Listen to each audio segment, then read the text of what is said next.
Apakah beza antara tadabbur dan juga tafsir?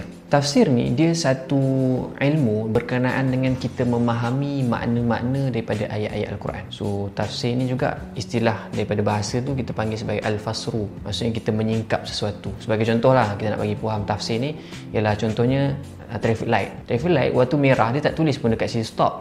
Tapi kita tahu merah itu tanda berhenti, hijau tu tanda jalan. Itu maksudnya kita faham di sebalik tanda tu ada maksud dia. Iaitu hijau tu maksudnya berjalan, merah tu tanda berhenti. Walaupun dia tak ada tulis kat situ. So nak katanya tafsir kepada hijau ialah jalan, tafsir kepada merah ialah berhenti. So penafsiran pada Quran ialah kita memahami maksud-maksud yang ada dalam Al-Quran. So dia memerlukan disiplin yang panjang lah. Antaranya tentang ilmu bahasa Arab, ilmu nahwu, saraf, morfologi, ilmu berkenaan dengan ilmu balaghah, ilmu usul fiqh, akidah dan sebagainya. Dia bukan perkara yang mudah-mudah. Bila kita baca terjemahan, kita terus kata, oh ayat ni cerita pasal benda ni. Kita jangan bermudah-mudah dengan kita baca terjemahan dan kita rasa ayat ni cerita tentang perkara tu. Itu kita perlu ada disiplin dia, iaitu ada hak-hak Allah yang perlu kita penuhi. Sebab kadang-kadang ada ayat tu dia ada siyaqul ayat ataupun konteks ayat tu. Tapi sampai kepada kita, kadang-kadang kita faham dengan cara lain.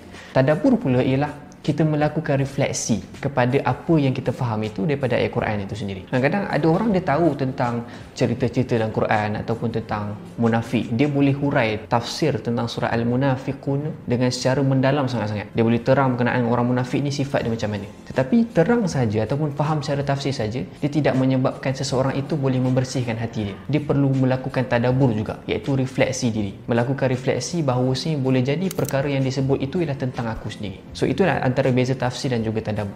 So tafsir dia membantu kepada tadabbur, tetapi kadang-kadang ada juga orang yang memahami tafsir tapi tidak melakukan tadabbur. So tadabbur ni satu proses yang sangat-sangat penting yang kadang-kadang kita terlepas pandang ataupun kita tidak lakukan ketika kita membaca Al-Quran. Kadang-kadang bila kita baca Quran, kita punya target ialah kita nak cepat khatam. Tak ada masalah, kita boleh kejar semuanya. Tetapi jangan sampai kita terlepas untuk kita melakukan tadabbur, iaitu melakukan refleksi diri. Itulah yang perkara yang penting bila kita baca Quran. Allah berfirman, afafala yatadabbaruna al-Quran am ala qulubin aqfaluha. Apakah mereka tidak melakukan tadabbur Al-Quran ataupun hati mereka tertutup? So kita kena sentiasa refleksi diri, sebab masalah yang kadang-kadang berlaku dia bukan sebab kita tak faham makna Al-Quran. Kadang sebahagian daripada kita faham makna Al-Quran, boleh hurai dengan panjang, kadang-kadang boleh hurai daripada 10 kitab tafsir, tapi kadang-kadang dia tetap melakukan kesilapan itu dan kadang-kadang dia yang melakukan kejahatan itu. Kenapa benda tu berlaku? Sebab dia boleh hurai 10 kitab tafsir, dia faham perkara tu, tapi dia tak melakukan refleksi pada diri. So tadabbur tu ialah satu proses yang mana kita kena, kadang-kadang kita kena renung balik apa yang kita lakukan. Kadang-kadang benda yang kadang-kadang kita